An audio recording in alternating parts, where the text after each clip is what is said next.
आप सबका स्वागत है। आज थर्ड डे और इस वक्त आप सबके हाथ में सर्केडियन चार्ट आ चुका है। क्या कोई ऐसा पेशेंट है जिनको सर्केडियन चार्ट जो 72 आवर प्रोग्राम वाले नहीं मिला हो? यहाँ पे आपके सवालों से शुरू करते हैं, कुछ इम्पोर्टेंट इनपुट से उसे शुरू करते हैं। कल आपने देखा, आप में से बहुत सारे पार्टिसिपेंट्स का blood sugar, blood pressure normal होने लगा, दवाइयाँ छूटने लगी, इंसुलिन छूट गए। कल देखा आपने। यहाँ पे सबसे महत्वपूर्ण बात, पहली बात हमेशा याद रहती है, इसलिए मैं यहीं से शुरू कर रहा हूँ। अगर हम blood sugar and blood pressure की बात करते हैं तो वो सिर्फ और सिर्फ खाने से ही नहीं, कई सारे और चीज़ों से इन्फ्लुएंस होता है, जिसमें से एक है सोच। जैसे मैंने कल बताया, जब हम लगातार डरते रहते हैं, जो मैंने फिश टैंक से भी समझाया, नोसिबो इफेक्ट, लगातार अगर हम बीमारी के बारे में सोचेंगे तो उसका कंट्रीब्यूशन होगा आपके ब्लड शुगर पे, ब्लड प्रेशर पे, बॉडी के सारे आंकड़ों पे पड़ेगा ही पड़ेगा। तो आप ये मानिए कि उस सोच को बाहर निकल के अगर आपका फोकस ये होगा कि हमें करना क्या है, तो ये एक फैक्टर भी आपको हेल्प करेगा बीमारी से बाहर निकलने में। तो हमें जब अपने आप से बात करते हैं तो क्रेटिनाइन कैसे घटेगा, पोटेशियम कैसे घटेगा, या कोलेस्ट्रॉल क्यों बढ़ गया, इससे अच्छा कि मेरा दर्द कैसे कम होगा, वो फिर भी ठीक है। कहीं ट्यूमर है तो वो कैसे कम होगा, सूजन दिख रही तो ये कैसे कम होगा, जो आपके हाथ में है। तो आप जब खुद से कम्युनिकेट करते हैं तो बॉडी जो आपको बोल रही है उसको महत्वपूर्ण बनाना है, आपका रिपोर्ट जो बोल रहा है उसको एक बार को हटा देना है। इससे आपके लिए कंफ्यूज रहना जो रह रहे हैं उससे आप बच जाएंगे और आपको जल्दी से जल्दी रिलीफ मिल जाएगा। एक सवाल से शुरू करते हैं जो डॉक्टर अरुण जैन आप ही का सवाल था। इस पे डिटेल में आगे भी आऊँगा, लेकिन उसका एक पार्ट मैं ले रहा हूँ। ये जो चार्ट आपको मिल रहा है, मेरा खुद का लाइफस्टाइल भी इससे मिलता जुलता ही है ज़्यादातर। इसमें सबसे ऊपर आप देखेंगे कि कितने घंटे सोना चाहिए, इस पे आपको टिक किया हुआ मिलेगा। अगर आप देखते हैं अपना चार्ट, जब आप अपना चार्ट देखेंगे सबसे पहले तो आप ये देखिए उस पर आप ही का नाम लिखा है, किसी और का नाम लिखा है, कहीं गलती से किसी और का चार्ट तो नहीं मिल गया आपको, राइट? तो आप ही का नाम होना चाहिए। अब आपके उम्र के हिसाब से कितने घंटे की नींद आपके बॉडी को चाहिए वो हमने टिक किया यहाँ पे। नींद आपके बॉडी को क्योर करता है, जो डैमेज होता है डेली बेसिस पे उसको रिकवर करता है। कोई लोग अगर सोचेंगे बिना नींद के हम कैसे हेल्दी होंगे, तो उसका कोई जवाब नहीं है। नींद एक ट्रीटमेंट है आपके लिए। सही टाइम पे सोना, लिखते रहिए, क्या पता आगे आंसर आ ही जाए जो आप सोच रहे हैं, है ना? सही टाइम पे सोना और सही टाइम पे उठना, जब हम लगातार करते हैं तो हमारा बॉडी क्लॉक ठीक होने लगता है। It's all about body clock, right? Body clock को ठीक करने या बॉडी क्लॉक को खराब करने के जितने सारे फैक्टर्स हैं, उन सातों फैक्टर को हम कंट्रोल कर रहे हैं।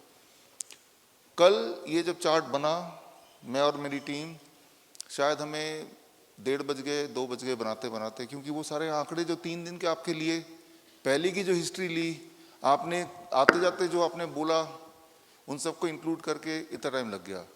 यानी कि कल रात का जो सर्केडियन क्लॉक है वो तो सबका बिगड़ गया, लेकिन एक आध बार बिगड़ने से कुछ फर्क नहीं पड़ता, बॉडी झटका सह लेती है।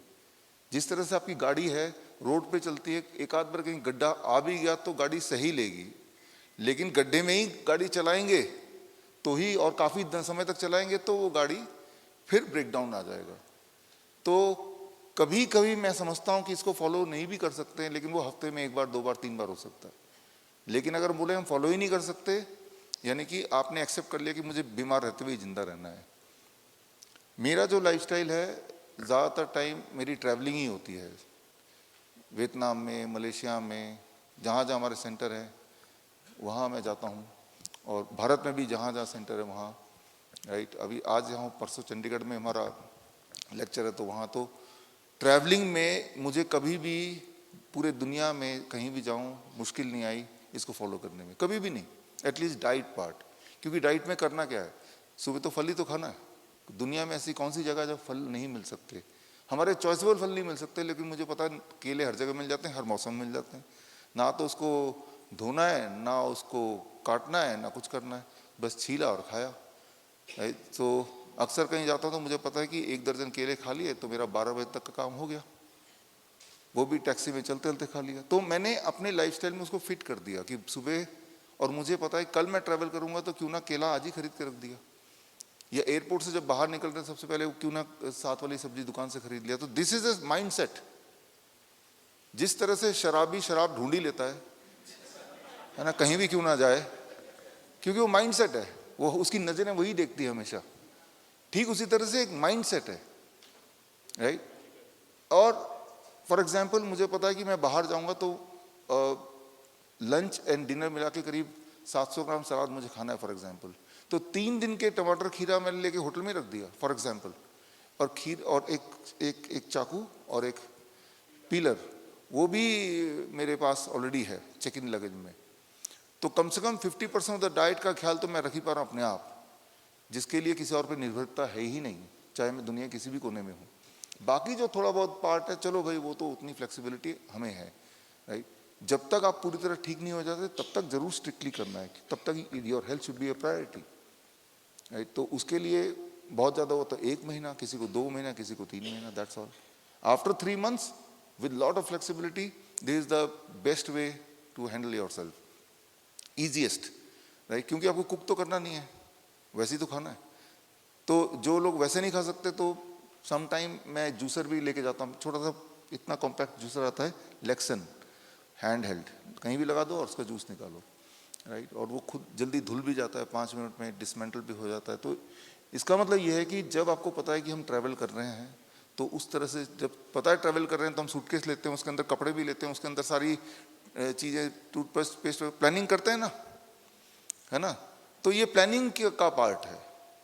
जब तो मुझे पता है कि 6 बजे तक खा लेना है तो ये प्लानिंग का पार्ट है कि how I can fit it, right. तो उसमें इस तरह से करना है। इसको जब मैं एक्सप्लेन करूंगा तब मैं इसको थोड़ा सा और इस पे आएंगे। तो आप यहाँ पे देखिए, ये है बिमल, बिमल है आप हैं, ये आप ही का है। ये आप इंसुलिन डिपेंडेंट पेशेंट है ना, you are a insulin dependent patient. और इंसुलिन लेते क्यों है? क्योंकि ब्लड शुगर ज़्यादा रहता है इसीलिए लेते हैं। लेकिन आप देखिए, ये कल रात का है इनका, रात को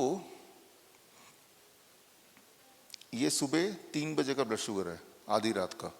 इनके स्कैनर लगा हुआ है तो सुबह आधी रात का ये ब्लड शुगर है, लगभग 50 के आसपास ये है, 50 mg पर डेसीलीटर पे आ गया, राइट। ये लाल रंग देख रहे हैं आप। तो अब जब इतना नीचे आ गया तो आपका लिवर आपके उठने से पहले, आप 6 बजे उठे मान लो, ये 6 बजे यहाँ कहीं, राइट, यहाँ 6 बजे इज दिस, ये 6 बजे है, ये 6 का लाइन है, राइट। इस समय देखिए ऊपर जा रहा है, जबकि ये तो सो रहे हैं ना, खाना तो नहीं खा रहे। तो ये बहुत, इतने 50 में अगर आपको उठा देते तो आपका बॉडी सपोर्ट नहीं कर पाता। तो लिवर ने, ये मैकेनिज्म बोलते हैं डॉन फिनोमिना, लिवर ने कुछ शुगर ब्लड में फेंका। तो आप जब 6 बजे उठे उस वक्त आपका ब्लड शुगर 150, लेकिन अगर ये स्कैनर नहीं लगाते तो आपके हिसाब से आपका ब्लड शुगर फास्टिंग कितना है, 150। आपको कभी नहीं पता चलता कि 3 बजे 50 तक भी पहुंच गया था, नहीं पता चलता ना, राइट। तो आप वही वाला ब्लड शुगर देखते हैं डॉक्टर के बताने पे, जो फास्टिंग बोलते हैं सुबह उठते ही। लेकिन सुबह उठने से पहले क्या था वो इंपॉर्टेंट है। पहले जितना नीचे जाएगा गेंद उतनी छलांग ऊपर तक आएगी, और ऊपर देख के आप डर जाएंगे, आप इंसुलिन डोज और बढ़ा देंगे तो अगले दिन ज़्यादा इंसुलिन से ब्लड शुगर और नीचे जाएगा, फिर और नीचे जाएगा तो ये शुगर लेवल और बढ़ेगा। तो आप इसी चक्रव्यूह में फंसते गए, जिससे एक टाइम पे दवाई लेते थे, अब इंसुलिन लेते हैं, अब डोज भी बढ़ाने लगे, राइट। तो जब आप सिर्फ फास्टिंग देखते हैं तो वो मिसलीडिंग है, वो राइट पिक्चर नहीं दे रहा आपको। क्योंकि राइट पिक्चर कब मिलती है? आधी रात को मिलती है। जब आपको ये पता चल के कि आधी रात को मेरा 50 तक पहुंच गया था, फिर मेरे लिवर को सपोर्ट करना पड़ा, नहीं तो और नीचे जा रहा था ये। अगर लिवर यहाँ शुगर नहीं भेजता तो नीचे ही जा रहा था, नहीं तो। राइट। आप देखिए स्टीपली नीचे जा रहा है, इसी रफ्तार से जाता तो जीरो पे आ सकता था ये। नॉर्मली जीरो पे कभी नहीं आएगा, लेकिन इंसुलिन डिपेंडेंट का जीरो पे आता है, 20 तक पहुंच जाता है, फिर वो कोमा में चले जाते हैं, 20 तक 10 तक पहुंच जाता है, हमने तो देखा है, फिर कोमा में चले जाते हैं। लेकिन उन्हें नहीं पता चलता, ना ही कोई बताता आप कोमा में क्यों गए, राइट। वो तब पता चलता जब इस तरह से हम मॉनिटरिंग करते हैं तो पता चलता है, तो कहानी। इसीलिए ये इंपॉर्टेंट है किसी भी तरह से इंसुलिन एंड ब्लड शुगर की दवाई से पीछा छुड़ाएं, इसीलिए इंपॉर्टेंट है, राइट। तो ये एक और पेशेंट का देखते हैं सेम।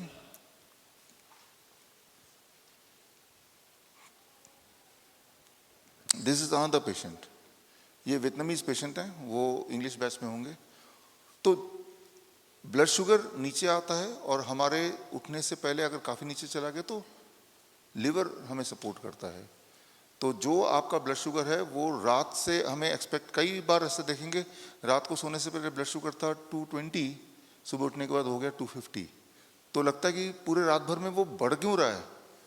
वो बढ़ इसलिए रहा है बिकॉज आपका ब्लड शुगर सिर्फ वो शुगर नहीं जो आपने खाया है, वो शुगर भी जो लिवर भी ऐड कर रहा है। और liver is intelligent organ, right, सबसे बड़ा ऑर्गन है, राइट, करीब 2.5 किलो उसका वेट है। तो लिवर जजमेंट करता है आपके बॉडी को कब कौन सा काम करना है, तो कितनी शुगर की जरूरत पड़ेगी, इसे कहते हैं सर्केडियन क्लॉक।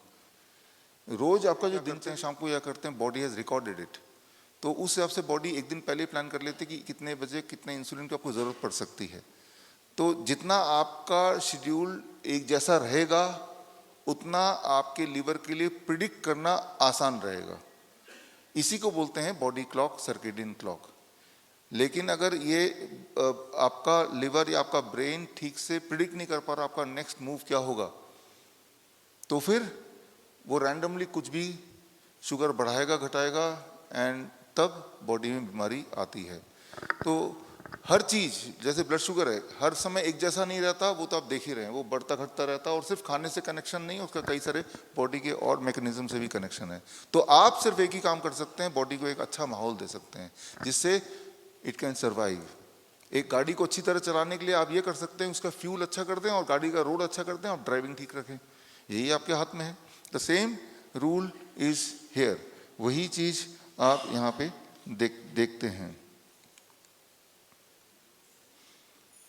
अब यहाँ पे कुछ सवाल भी आपने पूछे थे, नाजनीन तालुकदार, आप यहाँ, yes, can I have rice instead of millets, will that be the same, will I get the same result, right. तो ये एक सवाल है फॉर एग्जाम्पल कि क्या मैं ये कर सकता हूँ या वो कर सकता हूँ, ऐसे दिमाग में क्वेश्चन आप सबके हैं। खास तौर पे जब ये आप एक एक करके एक्सप्लेन करेंगे तो आपको लगेगा ये ना करके ये करें तो क्या। यहाँ पे करना होगा hit and trial, right, you have to do it yourself. हर एक की बॉडी थोड़ी थोड़ी अलग है। तो आपने एक हफ्ता मिलेट्स लिया, फिर आपने सोचा चलो आज 3 दिन तक हम राइस पे लेते हैं, now see what is happening. तो आपको अपने बॉडी के लिए ऑब्जर्वेंट होना पड़ेगा, 3 दिन 4 दिन 5 दिन, अपने कहा result are similar, this means you have a choice, आपको चॉइस मिल गया। तो इसका आंसर कोई यस या नो में नहीं हो सकता, इसका आंसर बहुत ही पर्सनलाइज्ड है, आपको टेस्ट करना पड़ेगा हर एक को। पहले तो जो हमने रिकमेंड किया उस पर रहिए एक हफ्ते, फिर एक चीज को अपने हिसाब से चेंज करके देखिए, फिर देखिए रिजल्ट क्या वैसे ही लग रहा है या रिजल्ट गड़बड़ हो गई है। तो ये हिट एंड ट्रायल का मामला है, राइट। सो जैसे आप में से एक ने पूछा कि क्या हॉट वाटर इमर्शन दिन में 2 बार कर सकते हैं, even if we did not recommend. जितनी भी यहाँ पे थेरेपीज हैं वो सारी थेरेपी सारे लोग जब चाहे कर सकते हैं, क्योंकि इसके कोई साइड इफेक्ट है नहीं, नुकसान कुछ है नहीं, फायदा ही फायदा है। जैसे हॉट वाटर इमर्शन मैं भी करता हूँ, क्योंकि हॉट वाटर इमर्शन का मतलब क्या है, डिटॉक्सिफाइंग, बॉडी के अंदर जो एक्स्ट्रा है जो बॉडी को जरूरत नहीं बॉडी से बाहर निकालना। लेकिन आपको हम तभी रिकमेंड करेंगे जब आपको उसके बिना गुजारा नहीं है, उन्हीं लोगों को हमने हॉट वाटर इमर्शन लिखा है। क्यों? क्योंकि आपका बहुत सारा पानी लगेगा, एक जगह लगेगी, खूब सारी बिजली लगेगी, आपका समय भी लगेगा, इतना सारा इन्वेस्टमेंट है इस चीज के लिए। तो जिसको तो स्ट्रिक्टली जरूरत है उसके बिना नहीं चलेगा उसका, वो डायलिसिस में जाने वाला है, नहीं तो, या पेन ज्यादा है तो वो सह नहीं सकता, उन्हीं को रिकमेंड कर रहे हैं। बट इसका मतलब ये नहीं कि बाकी लोग करना चाहें तो कर सकते हैं, करना चाहें तो कर सकते हैं, राइट। तो पहले तो यही है कि जो आपको दिया उसी को फॉलो करें कम से कम 1 हफ्ता, फिर थोड़ा सा डेविएट कर सकते हैं, हिट एंड ट्रायल कर सकते हैं, फिर बॉडी कैसा महसूस करती है उसको हम सोच सकते हैं। जैसे यहाँ पे ये अलका कुलचेस्टर का ऐसे ही, अलका है यहाँ पे, आप हैं, आपका भी ऐसे ही कुछ सवाल है। सॉल्ट के बिना सिरदर्द होने लगता है, ब्रेकफास्ट तक फ्रूट लेना होता है। दिस मीन्स, समझ गया मैं। अब देखिए इसका जवाब क्या है कि आपने ये ऑब्जर्व किया, ठीक है ना। फॉर एग्जाम्पल मेरी बात करूं तो मुझे सॉल्ट के बिना कुछ भी नहीं महसूस होता है। तो my taste and my body's requirement में बी थोड़ा अलग आपके बॉडी से, लेकिन आपके बॉडी को क्रेविंग हो रही है, आपको ऐसा महसूस हो रहा है। तो आप 3-4 दिन के लिए सॉल्ट इंक्लूड करके देखिए, थोड़ा सा टेस्ट मिल गया, लेकिन बॉडी में, खास तौर पे जो क्रॉनिक किडनी डिजीज पेशेंट हैं, क्रॉनिक किडनी डिजीज पेशेंट उनको बोल रहा हूं जिनके पैरों हाथों में सूजन होती है। याद रखिए नमक आपके सूजन को बढ़ाती है। तो इसका मतलब जो लोग सूझा हुआ है पैर हाथ, वो लोग तो आउट हो गए, उनको तो लेना ही नहीं है। दूसरी बात बीपी को भी ये बढ़ाती है। तो जिनका बीपी कंट्रोल करना प्राइमरी मकसद है वो भी नहीं ले सकते। लेकिन आपके केस में अगर ये दोनों फैक्टर नहीं है तो आपके पास फ्लेक्सिबिलिटी है कि चलो मैं तो ले सकती हूं, है ना। तो कैसे पता चलेगा कि लेना है कि नहीं? पहले तो स्ट्रिक्टली 1 हफ्ते तक तो ऐसे ही कुछ फॉलो कीजिए। उसके बाद जिन चीज़ों के बिना काम नहीं चल रहा, जैसे आपके लिए सॉल्ट के बिना नहीं काम चल रहा, चक्कर आ रहे हैं, एक दिन लेके देखिए।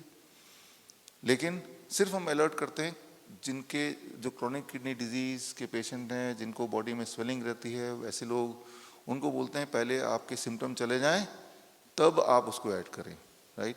तो किसी भी चीज़ में जो नियम है वो थोड़ा सा फ्लेक्सिबल है बेस्ड ऑन कि वो इंडिविजुअल कौन है, राइट। तो जैसे जो जिनकी बीपी बढ़ी रहती है और स्वेलिंग होती है उनको हम अवॉइड करते हैं। बाकी सब लोग लेना चाहे तो ले सकते हैं, एज लॉन्ग एज कि आपको लगता है कि उसके बिना हमारा काम ही नहीं चल सकता। अब देखिए आप ही का अगला क्वेश्चन है, पीपल और अमरूद के पत्तों का जूस लास्ट ईयर से ले रहे हूँ, क्या इन्हें कंटिन्यू करना चाहिए या नहीं? ये पीपल और पत्ता, ये जूस कुछ नुकसान तो है ही नहीं इसका, लेकिन फ़ायदा भी है। तो आप कर सकते हैं तो करते रहिए, राइट। इस तरह से तो अगर नहीं कर रहे होते तो कुछ एडिशनल चीज़ ऐड नहीं भी करते तो ठीक है। यहाँ पे एक इम्पॉर्टेंट इंटरेस्टिंग क्वेश्चन है जो आप में से भी कुछ लोगों ने अभी यहाँ पूछा। आशीष कुमार यादव आप है ना, लो बीपी क्यों होता है, इसके प्रोग्राम से, इस प्रोग्राम से कैसे ठीक कर सकते हैं?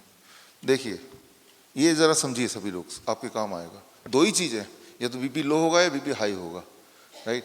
बीपी लो है तो ऊपर कर दें, बीपी हाई है तो नीचे कर दें। दोनों के लिए हमारे पास हथियार हैं। तो पहला हथियार बात करते हैं, क्योंकि आपने पूछा लो बीपी है तो क्या करें। मैंने आपको एग्जाम्पल दिया था मेरी वाइफ का 100/60, तो उसके केस में वही रहता है जितने मैं 15 साल से देख रहा हूँ, तो सेम ही रहता है। तो उसका वो लो बीपी नहीं मानूंगा, उससे भी नीचे चला जाएगा तो लो बीपी होगा। फिर कुछ सिम्टम्स भी होंगे, राइट। डिजीनेस होगा, चक्कर आएंगे, वीकनेस लगेगी, मन खराब लगेगा, तो यानी कि लो बीपी हो गया है। अब बीपी थोड़ा बढ़ा दे तो ये सारे सिम्टम चले जाने चाहिए ना। तो बीपी बढ़ाने के बाद सारे सिम्टम चले गए तो मुझे समझ आ गया कि ये लो है इनका असली। अच्छा, तो बीपी बढ़ाएं कैसे, यही आपका फंडामेंटल क्वेश्चन है। बीपी बढ़ाने के 2 टेक्निक हैं जब लो बीपी हो जाए, जब सिम्टम भी आ जाए। पहला head down tilt. Head down tilt तो समझते हैं, राइट। चारपाई के 3-3 ईंटें लगा दिए, एक तरफ ऊंचा हो गया, जिस तरफ ऊंचा है उस तरफ पैर, दूसरी तरफ सिर। ऐसा जब इंसान लेटेगा, ऐसा आधा घंटा पौना घंटा जब इस बेड में लेटेगा, तो फिर बीपी चेक करेंगे तो बीपी ऊपर आ जाएगा। बहुत हाई नहीं चला जाएगा क्योंकि लो था तो नॉर्मल में आ जाएगा। तो दिन में 2 बार कर दिया ऐसे, या 3 बार भी कर दिया, अगर इमरजेंसी है तो बीपी ऊपर चला जाता है। दूसरी चीज़, कॉफ़ी, जो कॉफ़ी नॉर्मल दुकान में मिलती है, नेस्कैफे वगैरह, 1 चम्मच कॉफ़ी लिया, 1 गिलास गर्म पानी में डाल के मिला दिया, उसको पिला दिया, तो वो मेडिसिन बन गया। इमीडिएटली बीपी नॉर्मल होने लगता है, उसको उसके जो सिम्टम्स हैं चले जाने लगते हैं। तो जब भी कभी बीपी नीचे आता है, उसको ऊपर करने के 2 हथियार मिलके दोनों के दोनों काम करते हैं। दोनों एक साथ भी कर सकते हैं, लिटा भी दिया और उसके बाद कॉफ़ी पिला भी दिया, तो दोनों मिलके तो काम कर ही देंगे। तो ये तो हो गया बीपी को नीचे से ऊपर। और ऐसा कई बार हम करते हैं अपने पेशेंट के साथ, लगातार 7 दिन। उसके बाद जब छोड़ देते हैं तब भी बीपी नॉर्मल ही रहता है फिर, या लगातार 3 दिन। तो फिर हम टेस्ट करते हैं कि इसको, क्योंकि ये परमानेंट तो करना नहीं है, छोड़ दो इसको, फिर देखते हैं कि बॉडी ने पकड़ लिया बीपी, अब कोई दिक्कत नहीं है तो छोड़ दिया उसको। सो दिस इज अबाउट नीचे से ऊपर कैसे करें। अब आता है ऊपर से नीचे कैसे करें। हाई बीपी है तो लो कैसे करें। हाई बीपी को लो करने का तरीका जो मैंने पहले ही बताया था, इसमें लिखा भी हुआ है, जहां पे एप्पल बना हुआ है उसको देखिए, और उसके वहां पे LLSWI लिखा हुआ है, मिल गया।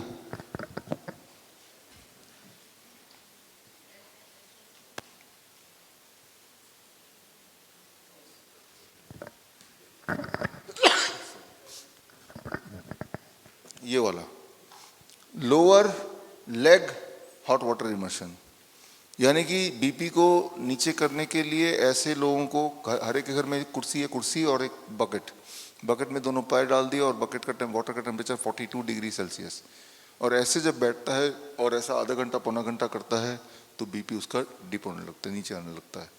तो बीपी को नीचे करने का आसान तरीका ये है। जिनकी बीपी इससे भी नहीं कंट्रोल हो रही है तो श्योर शॉर्ट तरीका बिल्कुल ही पक्का वो है हॉट वाटर इमर्शन। गर्म पानी यहाँ तक जब बिठा देते हैं 40 डिग्री सेल्सियस में, और ऐसा 1 घंटा बिठाते हैं, कभी कभी 2 घंटे बिठाते हैं, अगर बैठ सकता है तो बीपी कम्स डाउन, राइट। सो लेकिन ये वाला तब होता है जो क्रॉनिक किडनी डिजीज, जिसका किडनी हार्ट ठीक से नहीं काम कर रहा है, बीपी बहुत ज़्यादा है, तो तब हॉट वाटर इमर्शन। लेकिन वो हॉट वाटर इमर्शन वही कर सकता है जिस घर में उतना बड़ा इंतजाम हो, लेकिन बकेट वाला तो सभी घर में है। आप में से कुछ लोगों में हमने यहाँ पे SOS लिखा है, राइट। कुछ मतलब ये जो बता रहा हूँ मैं, lower leg hot water immersion यानी कि बकेट का थेरेपी, ये कई जगह पे काम आता है। बीपी को ऊपर से नीचे करना है तब काम आएगा। किसी को डिप्रेशन है मान लो, राइट, वो डिप्रेशन गोली नहीं लेना चाहता, उसको अगर हॉट वाटर इमर्शन करेंगे डिप्रेशन में आराम मिलेगा, स्ट्रेस में आराम मिलेगा। बॉडी पेन है मान लो, फीवर आ गया, बॉडी पेन है, फीवरिश लग रहा है, फीवर में बॉडी पेन में फीवरिश लग रहा है तो इमीडिएटली इसमें आराम मिलता है। फीवर जब आप करते हैं, मान लो किसी को बुखार आ गया और उसको बुखार जब आता है तो बॉडी एक होता है, तो जब कराते हैं तो उसका बुखार टेम्परेचर थोड़ा और बढ़ जाता है, आधे डिग्री और, लेकिन उसी के 1 घंटे के अंदर अंदर बुखार भी कम हो जाता है, बॉडी का एक दर्द भी कम होने लगता है। SOS मतलब अब बुखार रोज तो रहेगा नहीं, कभी किसी को भी आ सकता है। जो लोग ज़्यादा प्रोन है बीपी बढ़ने के, राइट, या जिनको, जो आप में से जिन लोगों ने लिखा कि मुझे बॉडी में दर्द रहता है, कभी कभी दर्द रहता है, जिन लोगों ने लिखा है बुखार से कनेक्ट किया है, तो ऐसे लोगों को हमने SOS ज़रूरत पड़ने पे, तो ये कोई भी कर सकता है। बुखार आया तो कर दिया, बीपी बढ़ा तो कर दिया, डिप्रेशन है तो कर दिया, थकावट है तो कर दिया। थकावट जो है पानी एब्जॉर्ब कर लेती है।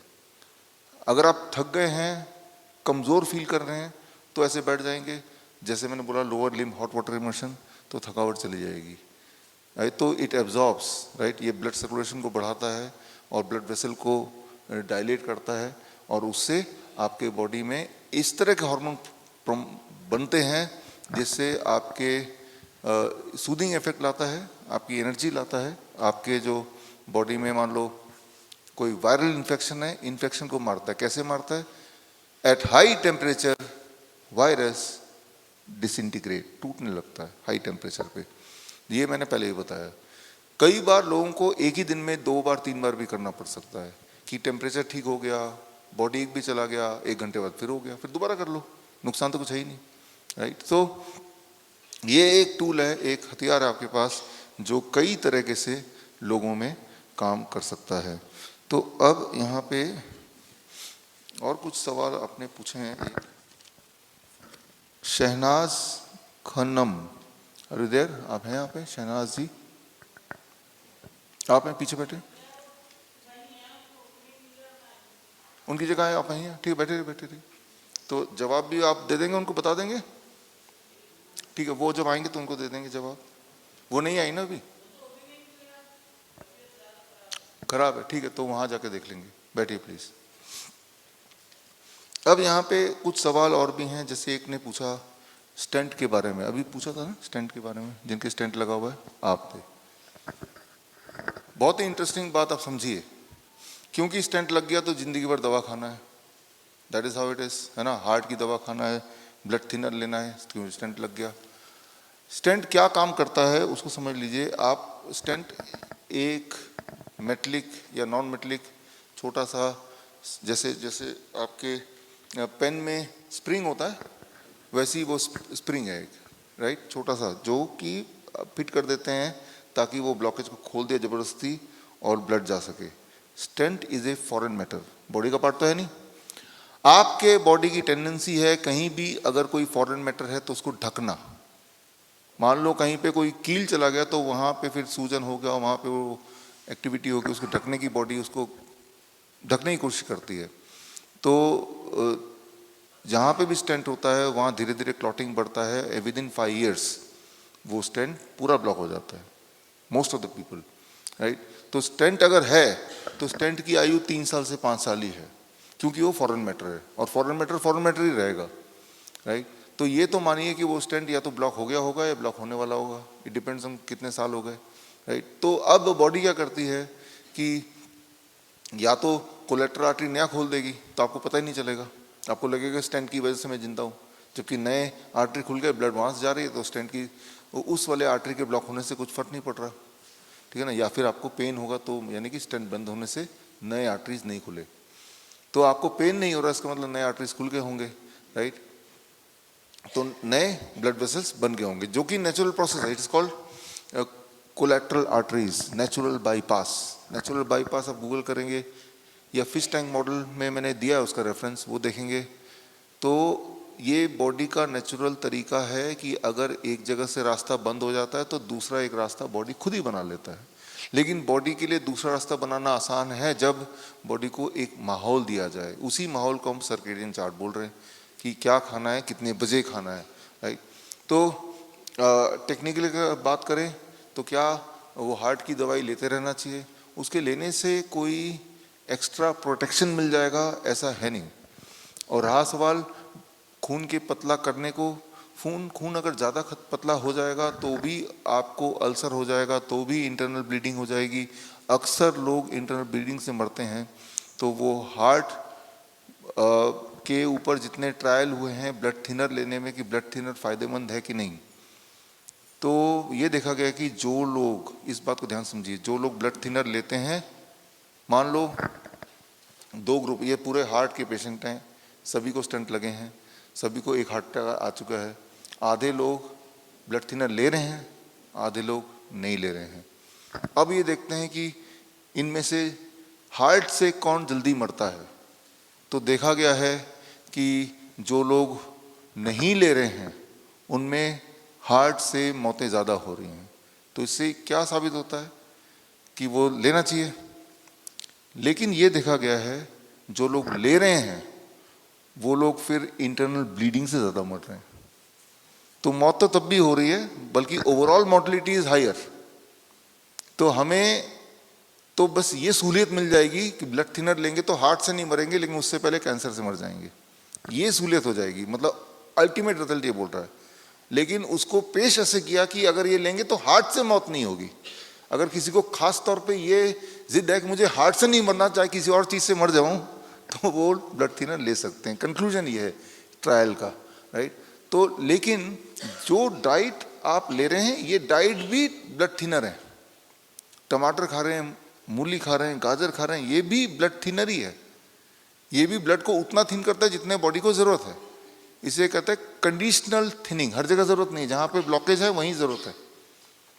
जहां पे मान लो ब्लीडिंग होनी है, जहां पे घाव हो गया, वह ब्लड थिन होगा तो क्या होगा, खून बहता ही रह जाएगा, है ना। तो टेक्निकली आंसर, अगर मैं आपकी जगह होता तो ये हार्ट के दवाइयां बंद कर चुका होता। लेकिन अभी आपके लिए बीच का रास्ता, पहले इसको शुरू कर दीजिए, करते हुए 15-20 दिन होगा तो धीरे धीरे उसको छोड़ दीजिए। That can be safer thing, right. तो सेफर मतलब बीच का रास्ता। नींद के बारे में आप में से बहुत लोग काफ़ी बार पूछ चुके हैं और बहुत हम बात भी कर चुके हैं। यहाँ पे आप देखिए, मैंने आपको बताया था, थोड़ा डिटेल में बताता हूँ। आप में से कुछ लोग स्पेसिफिकली नींद से बहुत ज़्यादा परेशान है, नींद नहीं आने से, तो उन पे थोड़ा फोकस करते हैं। उन लोगों को हमने ज़्यादातर लोगों को यहाँ भी टिक किया है, सबको नहीं टिक किया है। नींद का एक रूल याद रखिए, सुबह जितने ब्राइटनेस में रहेंगे रात को उतनी अच्छी नींद आएगी। सुबह फॉर एग्जांपल धूप में आप रहिए, धूप में नहीं रह सकते तो नाश्ता जब करेंगे तो खिड़की के पास, और खिड़की खुली हुई है, दरवाज़ा खुला हुआ है, सूरज की रोशनी दिख रही है, ये आपकी रात की नींद के लिए अच्छा है। सुबह हम लोग बंद कमरे में रहते हैं, जैसे कि अभी यहाँ पे हैं, तो रात की नींद इस सुबह के लाइटिंग से इफेक्ट होती है। सूरज ढलने के बाद जितना डार्कनेस में रहेंगे उतनी नींद अच्छी आएगी। जब हम अंधेरे में रहते हैं तो बॉडी एक अलग तरह का हार्मोन प्रोड्यूस करता है, जब हम उजाले में रहते हैं तो बॉडी एक अलग तरह का हार्मोन प्रोड्यूस करता है।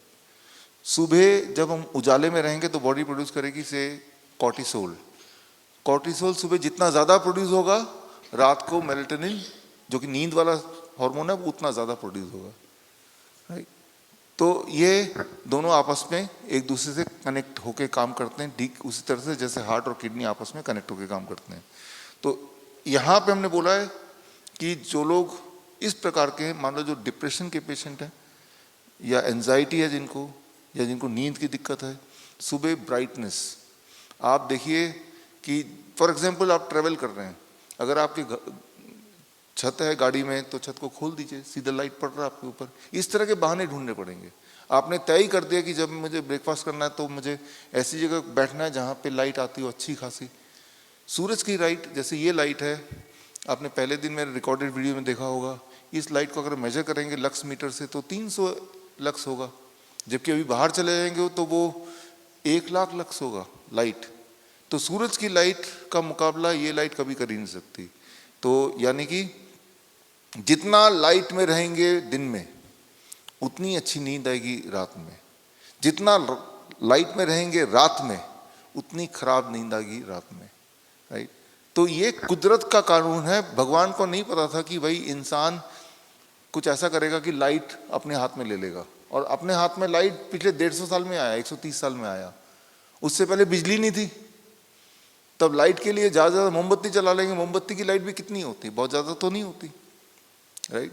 तो 150 साल पहले भी इंसान अंधेरे में ही रहता था या फिर मोमबत्ती की लाइट में रहता था। 150 साल पहले, 150 साल तो अभी हुए, राइट। मानव इतिहास में पहली बार ऐसा हो रहा है पिछले 100-150 साल में, जबकि लाइट हमारे कब्जे में है। ये सारी बीमारियां अभी की हैं। नींद नहीं आना कोई बीमारी हो सकती है, आज से पहले कोई नहीं सोच सकता था, लेकिन आज इस ग्रुप में भी सबसे ज्यादा जो सवाल आपने पूछे नींद नहीं आने की, तो नींद के जो कानून है, जो रूल है, वो यही है, जब सूरज है तब लाइट में रहना है, जब सूरज नहीं है तो कम से कम लाइट में रहना है। तो जब ये करेंगे तो नींद आने लगेगी। और सनसेट के साथ साथ ही खाना खत्म करना, जो कि हमने यहाँ पे अगर लास्ट वाला पॉइंट देखेंगे, ये आप में ज्यादातर लोग देखिए इसको कि कितने से कितने बजे के बीच में खाना है। तो कुछ आप में से हैं पार्टिसिपेंट जिनको 10 AM to 6 PM दिया है, तो ये 10 AM to 6 PM तक वो 15 दिन में रहेंगे। उसके 15 दिन बाद 8 AM to 6 PM में रहेंगे, और उसके 15 दिन बाद फिर फाइनली हम सबके सब 8 AM to 8 PM में रहेंगे। सबसे बेस्ट तो ये बीच वाला है, राइट। ये कुछ दिन के लिए करना है, फिर ये बीच वाला है। लेकिन ये हमने 8 AM to 8 PM जो आपके पास है, ये फ्लेक्सिबिलिटी के लिए है। कोई बोलता है मैं तो जॉब में होता हूँ, मैं तो अब रास्ते में होता हूँ, तो इसलिए 8 के बाद वही अच्छा खाना आपके लिए खराब काम करेगा। एक एक्सपेरिमेंट करके देख सकते हैं। आप 2 किलो आम सुबह खाइए, जो डायबिटीज़ के पेशेंट नहीं भी हैं वो भी खाएं, और ब्लड शुगर चेक करें 2 घंटे बाद, रिकॉर्ड कर लें। लेकिन किसी दिन 10 बजे 2 किलो आम खाइए, उसके 2 घंटे और ब्लड शुगर चेक कीजिए, आप देखेंगे ब्लड शुगर ज़्यादा होगा, 100 mg/dL अधिक होगा। रात को बॉडी शुगर मैनेज नहीं कर पाती है, पैनक्रियास का काम है, वो सो चुका है या सोने के मूड में है वो, राइट। तो इसलिए हमारा जो ब्रेकफास्ट है वो फ्रूट ब्रेकफास्ट है। फ्रूट ब्रेकफास्ट को रात को कर देंगे 7 बजे 8 बजे तो आपका ब्लड शुगर बढ़ेगा, लेकिन सुबह करेंगे तो कंपैरेटिवली नहीं बढ़ेगा। तो आप समझ रहे हैं कितना इंपॉर्टेंट है टाइम को मेंटेन करना। अगर कोई बोलता है कि मेरा काम ही कुछ ऐसा है कि टाइम को मेंटेन नहीं कर सकता, तो वो फिर बीमार रहने के लिए तैयार ही है एक तरह से। जिस तरह से अगर मैं बोलूं कि मैं जहाँ पे रहता हूँ वहाँ तो सड़क ही नहीं है, गड्ढे पे चलाना पड़ता है, तो मैंने एक्सेप्ट ही कर लिया कि मेरी गाड़ी कुछ दिन में ब्रेकडाउन होने ही वाली है। कल हमारे एक मिले, हमारे बिल्डिंग में रहते हैं, कि मैं तो रात को 10 बजे आता हूँ और तभी मैं खा सकता हूँ और ये खाना तो मुझे अच्छा ही नहीं लगता, इन सबको ध्यान रखते आप बताइए क्या करना है। मैंने कहा आप तो ये बोल रहे हैं कि मुझे गाड़ी गड्ढे में ही चलानी है और गाड़ी ठीक कैसे रहेगा ये बताइए ना, तो दोनों चीज़ एक साथ नहीं हो सकती। कुदरत के जो कानून है उनको कभी कभी ब्रेक किया जा सकता है, लेकिन हमेशा ब्रेक करके चलेंगे और हम ब्रेक ना हो ये नहीं हो सकता। लेकिन अब तक प्रॉब्लम क्या थी, हमें पता ही नहीं था कि ये कुदरत के कानून क्या है। अब एटलीस्ट आप पता है तो कोशिश करेंगे आप, हफ्ते में 7 दिन नहीं कर सकते तो 3-4 दिन तो कर ही सकते हैं, उससे भी फर्क पड़ेगा आप, क्योंकि अभी तो तीसरा ही दिन तो है आपका, 3 दिन ही हुए हैं तो भी थोड़े बहुत रिजल्ट दिखाई दे रहे हैं। लेकिन हमें 3 दिन के लिए नहीं करना, हमें तो करते रहना है ना। तो आई प्रॉब्लम के लिए आप में से काफी लोगों ने पूछा, आपने पूछा, आपका जब ब्लड शुगर बढ़ता है किसी का तो ब्लड का एक्स्ट्रा शुगर या तो ब्लड में रहेगा या फिर आंखों के पीछे रहेगा या नीचे पैरों के रहेगा। तो पैरों के नीचे जब ब्लड शुगर जमा होने लगेगा तो दैट कॉजेज बर्निंग सेंसेशन। आंखों के पीछे होगा तो फिर आंखें धुंधला दिखेगा नहीं, ग्लूकोमा, कैटरैक्ट, इन्हीं चीजों को बोला जाता है। जब आप ये सब करेंगे जो आप कर रहे हैं, सबसे पहले ब्लड शुगर नॉर्मल होने लगेगा और जब नॉर्मल रहने लगेगा कुछ समय तक से 3 महीना अपने आप वो बर्निंग सेंसेशन भी कम हो जाएगा, अपने आप आंखों में भी सही दिखाई देने लगेगा। तो आंखों के लिए क्या अलग से करना है, कुछ अलग से नहीं भी करेंगे तो 3 महीना, लेकिन जो लोग अलग से करना चाहते हैं, जो जल्दी में कि जल्दी आप ठीक हो जाए, तो कुछ एक्सरसाइज साथ में जोड़ लीजिए। We call it shoulder neck and eye rotation exercise. Shoulder ये देखिए ऐसे कर रोटेट कर सकते हैं, you can do it right now. ऐसे आगे ऐसे 10 बार किया आपने तो शुरू में आप उतना नहीं ठीक से कर पाएंगे शायद, लेकिन 2-3 दिन में इट विल मोर।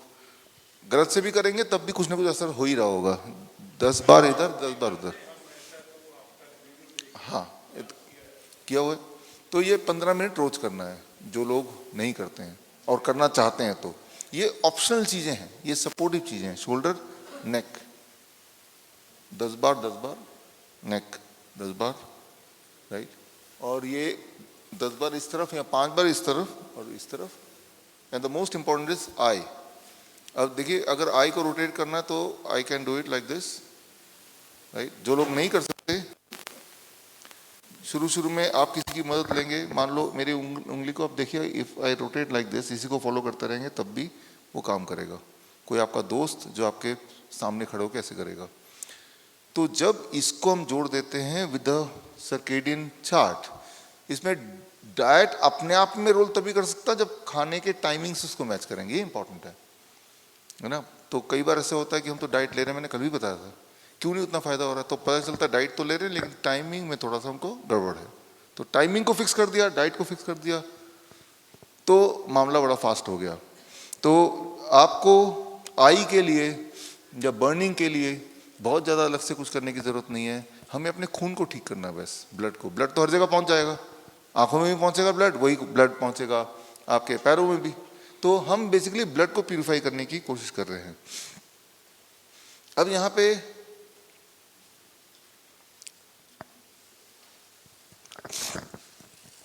एक क्वेश्चन था वेट पे कि मेरा वेट घटा नहीं, या नहीं 67 था 55 हो गया, ऐसा कोई है या 50 करना चाहते हैं आप, है ना, करना चाहते। अब देखिए वेट कितना करना चाहते हैं वो इंपॉर्टेंट नहीं है, आप अपने बॉडी को माहौल दीजिए, लेट द बॉडी डिसाइड।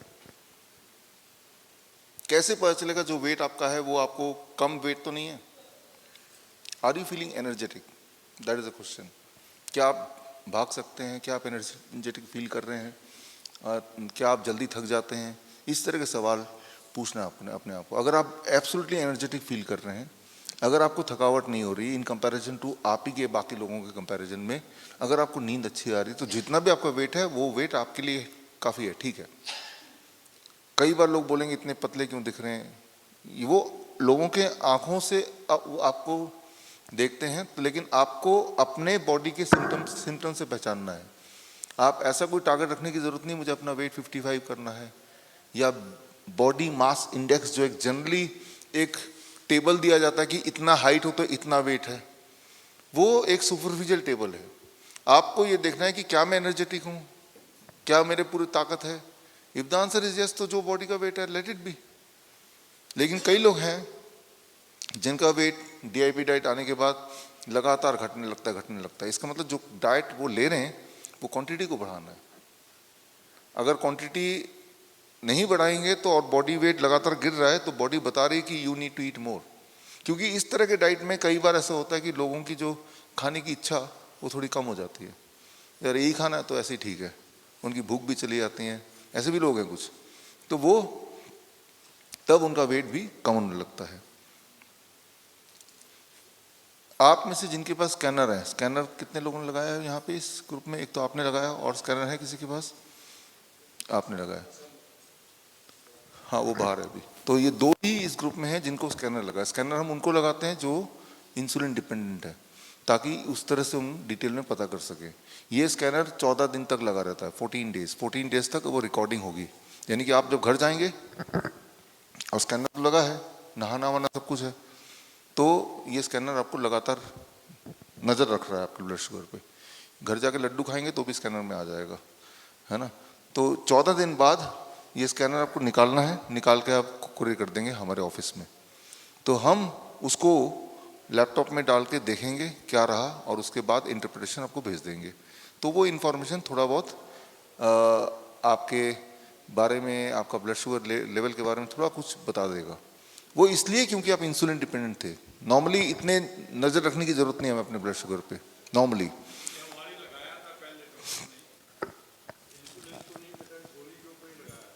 वो लगा देते हैं राइट, लेकिन हम बहुत ही ज़्यादा ज़रूरी है तो ही वो लगाने की बात सोचते हैं, अदरवाइज इस तरह के डिवाइस की कोई किसी को आवश्यकता है नहीं। हमारा काम नहीं है, वो बॉडी का काम है कि कब कितना शुगर रखना है, वो that is not our job. But क्योंकि आपने अपने हाथ में वो काम ले लिया इंसुलिन लगा के, इसीलिए वो लगाते हैं ताकि इंसुलिन छुड़ा पाएँ हम। ये इसका बेसिक मकसद है लगाने का। एक ग्रैड ऐप है, ग्रेविटेशनल रेजिस्टेंस एंड डाइट, जो हमारा एक प्लान है उसमें ग्रैड ऐप, ये ऐप आप में से कुछ लोगों को डाउनलोड करना है जो क्रॉनिक किडनी डिजीज पेशेंट है, ताकि हम आपको डेली बेसिस पे अगले 1 महीने तक मॉनिटर कर पाएँ, राइट। तो जिन जिन को ग्रैड ऐप डाउनलोड करना है उनके उसमें लिख दिया है, और यहाँ से जाने से पहले हमारी टीम से मिलके डाउनलोड कैसे करना है, अगर नहीं समझ आ रहा तो करके जाइएगा, तो ही हम आपको डेली बेसिस पे। कुछ लोग ऐसे हैं आप में से जिनको रोज़ मॉनिटर करने की ज़रूरत है, सबको नहीं है, बहुत थोड़े से लोग हैं, तो उन्हीं को ग्रैड ऐप डाउनलोड करना है। तो वो किसको करना है, तो यहाँ पे कहीं ना कहीं नीचे लिखा होगा, तो ही आपको करना है, नहीं तो उसके बारे में चिंता करने की आवश्यकता नहीं है। देखिए एक साइकोलॉजिकल एस्पेक्ट है जिस पे आपने एक सवाल पूछा था, मेंटल, कि दिमाग के बारे में। कई बार एक ही सिचुएशन में एक इंसान जो बहुत ही रिलैक्स रह सकता है, दूसरा इंसान उसी सिचुएशन में बहुत ही परेशान दिखेगा, ये बात तो हमें पता है, राइट। यानी कि कुछ लोगों को स्ट्रेस को सहने की हिम्मत ज़्यादा होती है, कुछ लोग किसी एक चीज़ में बहुत जल्दी पैनिक भी हो जाते हैं, और कुछ लोग ऐसे भी होते हैं कोई भी सब कुछ ठीक भी है तब भी पैनिक ही रहते हैं हमेशा, राइट। तो इस तरह से, तो दैट इज़, फिर उसको हम बोलते हैं डिप्रेशन का पेशेंट है, एंजाइटी का पेशेंट है, मेंटल डिसऑर्डर का पेशेंट है, फिर उसको एक नाम दे देते हैं हम।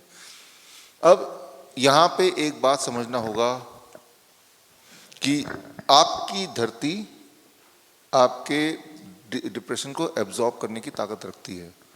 जो आप 0 वोल्ट बेडशीट यूज़ कर रहे हैं, जो अभी आप कर रहे हैं, साथ में नंगे पैर अगर थोड़े बहुत चलते हैं, तो वो एक सहारा है आपके मेंटल किसी भी सिचुएशन को हैंडल करने के लिए।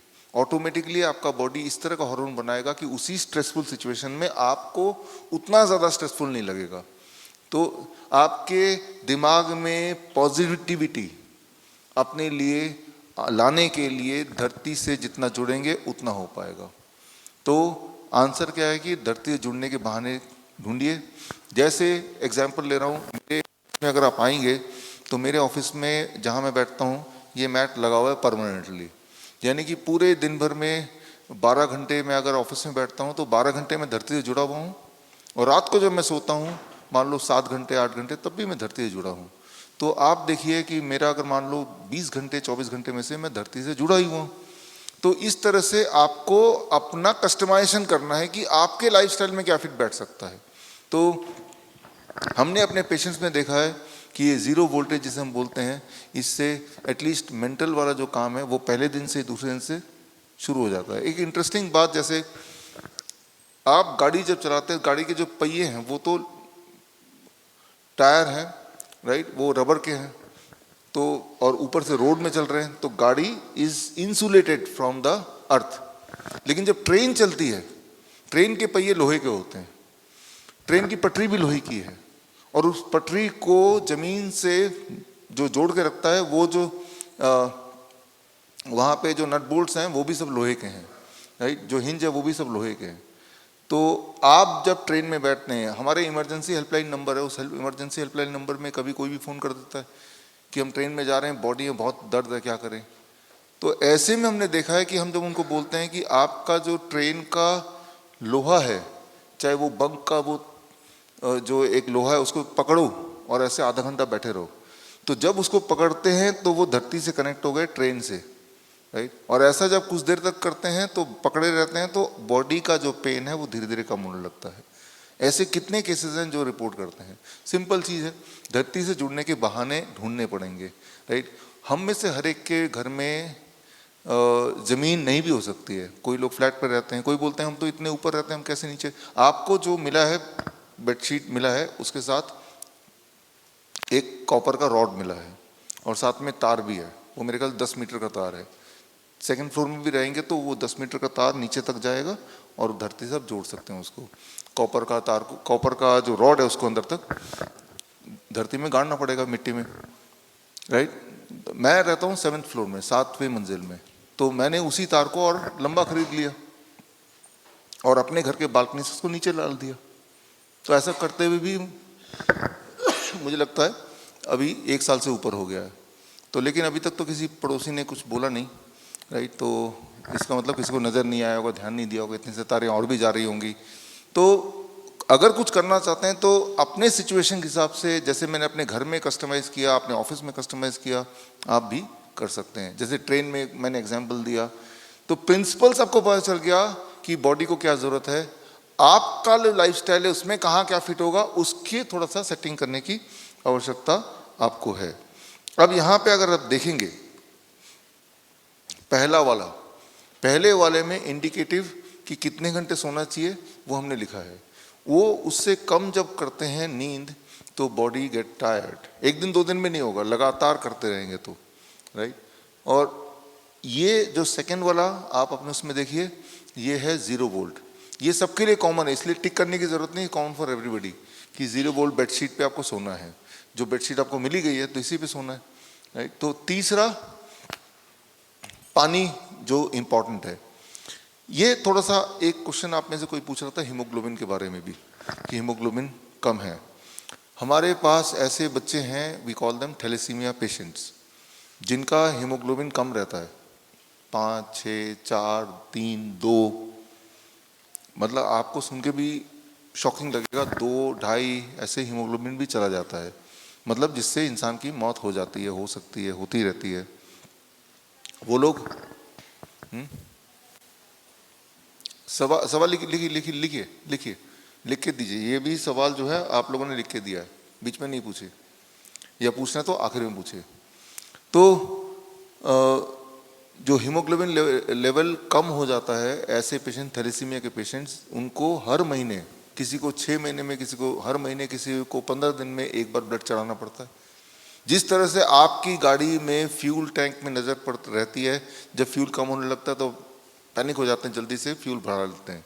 तो उनके पेरेंट्स को चिंता रहती है जब हीमोग्लोबिन कम होगा तो तभी जिंदा रहेंगे। तो समझ सकते हैं कितना ज़्यादा उनकी लाइफ दिक्कत से भरी है। उनके पेरेंट्स की जो प्रायोरिटी ये नहीं कि बच्चा स्कूल में जाएगा, फर्स्ट आएगा, वो सब नहीं, उनकी जो प्रायोरिटी है कि मेरा बच्चा जिंदा रहेगा। तो समझ सकते हैं कि हालत क्या है। ऐसे बच्चे जो हमारे पास आते हैं, ऐसे बहुत बच्चे हमारे पास, तो उनको हम यही लाइफस्टाइल बोलते हैं। सबसे ज़्यादा इसमें इम्पॉर्टेंट है लिविंग वाटर, जिंदा पानी। अभी जो पानी हम पीते हैं, बोतल में पीते हैं, आरओ का पीते हैं, these are dead water. Spring water, झरने का जो पानी है वो है लिविंग वाटर। हमारे बॉडी का जो वाटर कंटेंट है 70%। जो चीज हमारे बॉडी में सबसे ज्यादा है उसी चीज पे हमारा ध्यान सबसे कम है। अगर आप जिंदा पानी पिए, लिविंग वाटर, झरने के पास जाके वहां से झरने का पानी लेके पीने लगें, तो आपका ब्लड, आपका हीमोग्लोबिन, ज़्यादातर बीमारियां ठीक होने लगती हैं, खासतौर पे बॉडी का खून बनना सही हो जाता है। तो हम ऐसे पेरेंट्स को बोलते हैं कि जिस तरह से आप भी तो हॉस्पिटल में रहे ना, घर यहाँ पे हैं 3 दिन से या इससे भी ज़्यादा दिन से आप में से कुछ लोग, ठीक इसी तरह से किसी हॉस्पिटल में ना जाके रह के आप एक ऐसी जगह जाके रहिए जहाँ झरने का पानी मिल जाए। झरने का पानी जो मूविंग वाटर होता है, हाँ, not rain water, flowing water. क्यों, मैं बता रहा हूँ। जब पानी नदी में फ्लो करती है तो पत्थरों से टकराती है, जब पत्थरों से टकराती है तो नेचुरली पत्थरों का जो मिनरल है उसमें पानी में इकट्ठा होता जाता है, that becomes the living water. वो पानी जब पिएंगे तो वो अमृत है, राइट। तो हालांकि जब आप कोकोनट वाटर ले रहे हैं बाकी वो भी लिविंग वाटर ही है, जब आप फल सब्जी खा रहे हैं that is also 80% water. But beside that उन पेशेंट्स को हम बोलते हैं कि 1 महीना जाके वहाँ छुट्टी बना के आओ और वही वाला पानी पियो। तो वो क्योंकि उनका तो लाइफ एंड डेथ का मामला है, और 1 महीने से अगर उसके बाद उनको ब्लड चढ़ाने की जरूरत ना पड़े तो इससे अच्छा क्या हो सकता है। और लिविंग वाटर घर पे बनाना है तो उसके लिए 2 पॉट सिस्टम, आपने देखा आपके वहाँ पे बना हुआ है, पानी ऐसे सर्कुलेट हो रहा है। तो इसकी सभी को मैं बोल नहीं रहा हूँ कि झरने के पानी में जाके आपको लेना है, क्योंकि यहाँ पे उस तरह के पेशेंट है नहीं। लेकिन जो ब्लड कैंसर के पेशेंट्स हैं, जिनका ब्लड खून बनना कम हो जाता है, उनको हम बोलते हैं कि आपका कोई चॉइस नहीं है, हॉस्पिटल मत जाओ, आप यहाँ जाके रहो। तो वहाँ धूप भी मिलती है, वहाँ पानी भी मिलता है, वहाँ मिट्टी भी मिलती है, और जो पेशेंट हैं एकदम रिवाइव करने लगते हैं। ऐसे पेशेंट्स की कहानियाँ हमने किताब में डाला है, क्योर फॉर ब्लड डिसऑर्डर। वो PDF आपको चाहिए तो मेरे ऑनलाइन अवेलेबल है, फ्री डाउनलोड है, bishrup.com/ebook।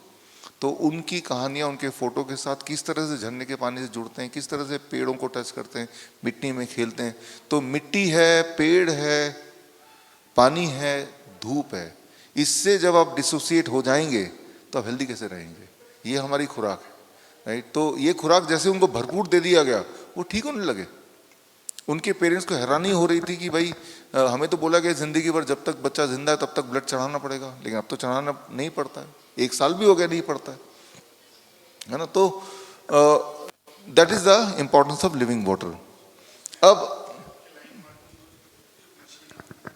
हाँ, वो मशीन आती है, बैठी प्लीज। हाँ, देखिए वो भी मशीन यूज़ करते हैं कुछ लोग, उसके इफेक्टिवनेस पे ऑलरेडी हमारी नज़र है। तो अभी मैं कुछ हाँ या ना में नहीं बोल पा रहा हूँ, बिकॉज उसका पूरा रिजल्ट मेरे सामने आया नहीं है, लेकिन लगता है कि वो ठीक ही है। हालांकि वो बड़ा महंगा है। उसका एक सस्ता वर्जन भी है, रोबोट वाटर, जो हाँ, जो यहाँ पे भी हमने लगाया, हम इस हॉस्पिटल में लगाया, आपने देखा भी होगा। वो सस्ता है, करीब मेरे ख्याल से 60-70 हज़ार का है, लेकिन उसके रिजल्ट भी हम ऑब्जर्व कर रहे हैं। जब दिख जाएगा रिजल्ट काफ़ी अच्छा है या ठीक ठाक है तो आपको बोलेंगे कि आप वो भी ले सकते हैं। फिलहाल अभी हम ऑब्जर्व कर रहे हैं उसको। हमारे कई सारे हॉस्पिटल्स में वो एल्कलाइन वाला रोबोट वाला लगा हुआ है, गुड़गांव में लगा हुआ है, डेरा बस्सी में लगा है, यहाँ पे लगा हुआ है, राइट। तो वो आपको तो रिकमेंड कर रहे हैं मटके वाला पानी ही। अब आता है अगला, द DIP डाइट। इसको ध्यान से देखिए, ये सबका अलग अलग होगा, ध्यान से देखिए। कुछ लोगों को तो DIP डाइट पे टिक किया हुआ है, जो कि कल मैंने समझाया था, फ्रूट ब्रेकफास्ट, लंच में पहले सैलड, फिर जो भी आप प्लेट 2 कुक फूड खाते हैं, और डिनर में भी पहले सैलड फिर कुक फूड जो भी खाते हैं। कुछ लोग ऐसे हैं जिनको हमने ये टिक किया, DIP diet minus plate 2 in dinner. मतलब DIP डाइट तो लेना है, लेकिन शाम वाला जो डिनर वाला जो प्लेट 2 है, कुक्ड फूड है, उसे नहीं लेना है। यानी कि डिनर में तो सलाद खा के ही काम चलाना है, जैसा कि ये लगभग यहाँ पे जो किया। ये कब तक करना है? ये तब तक करना है जब तक कि आपके सिम्टम्स चले ना गए, जब तक कि आपकी जो डिस्कम्फर्ट्स वो चले ना गए, जब तक कि आपकी दवा ना छूट गई। सबको नहीं किया इसको, कुछ लोगों को। जिनको किया उनके हाथ रेस करें, ऐसे लोग थोड़े हैं, देखिए, बहुत ज़्यादा लोगों को नहीं। तो यानी कि आप जिन लोगों ने हाथ रेस किया, ये वो लोग हैं जिनको पूरे दिन भर में कुक्ड फूड खाना एक ही बार अलाउड है, that is in lunch. Breakfast में तो हमसे कोई भी किसी को कुक फूड खाना है नहीं, फ्रूट ब्रेकफास्ट हुआ, वो लंच में कुक फूड खा सकते हैं, डिनर में नहीं। तो लेकिन कब तक? जब तक कि जो तकलीफ है जिसके लिए आप आए हैं वो तकलीफ खत्म ना हो जाए। अब ये है DIP डाइट माइनस प्लेट 2, यानी कि ना तो लंच में आप कुक फूड लेंगे ना डिनर में लेंगे। अच्छा, ये किसको हम करते हैं? यानी कि पूरा रॉ फ्रूट, रॉ पे ही रहना हो गया, फ्रूट्स हैं वो रॉ है, लंच में सलाद है वो रॉ है, डिनर में सलाद है वो रॉ है, प्लेट 2 ही कुक फूड था वो तो हटा दिया।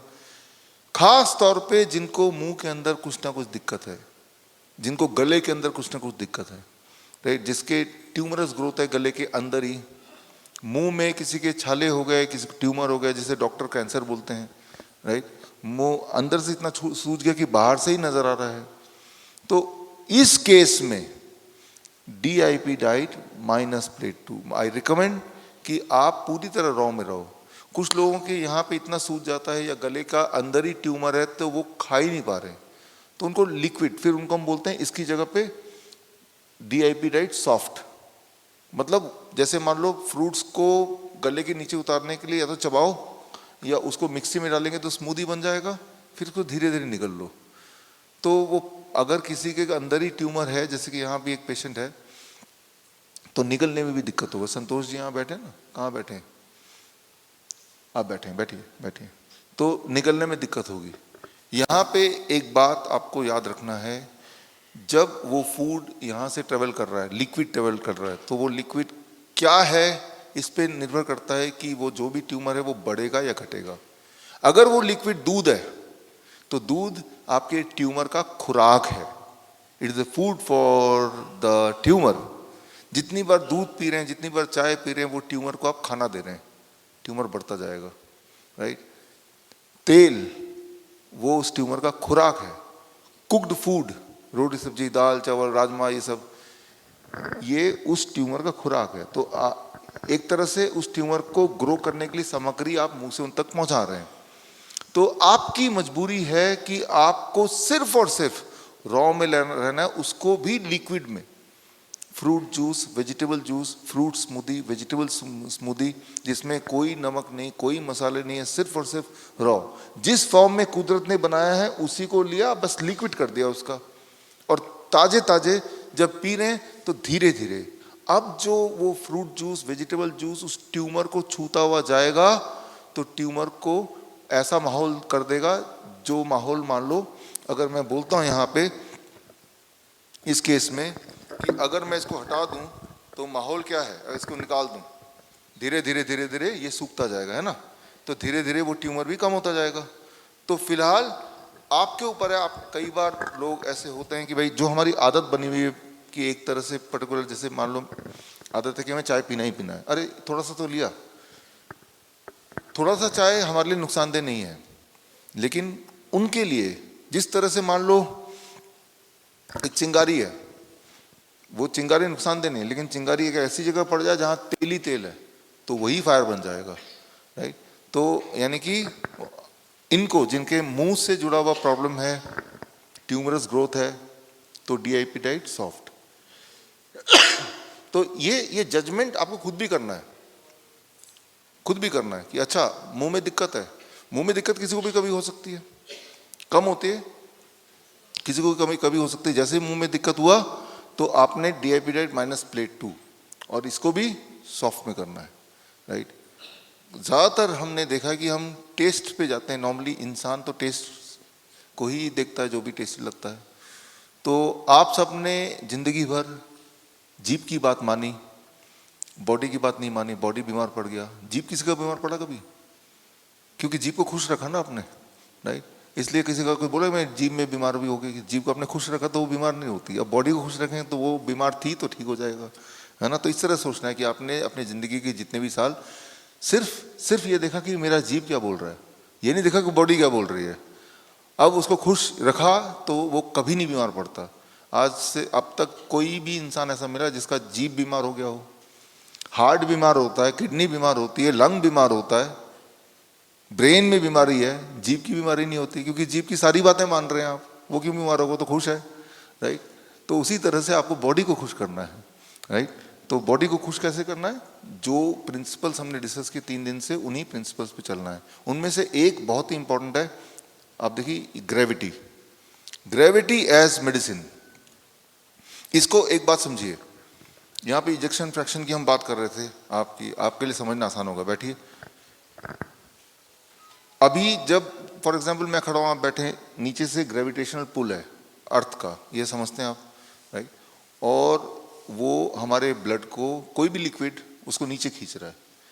तो हमारा ब्लड, अगर मैं ऐसे ही खड़ा रहूं तो हमारा ब्लड सारा नीचे चलते जाना चाहिए सिर से, लेकिन यहाँ पे हार्ट है, वो ब्लड को ऊपर खींच रहा है। तो हार्ट एंड ग्रेविटी ये दोनों बैलेंस बना रहे हैं, एक नीचे खींच रहा है, एक ऊपर खींच रहा है।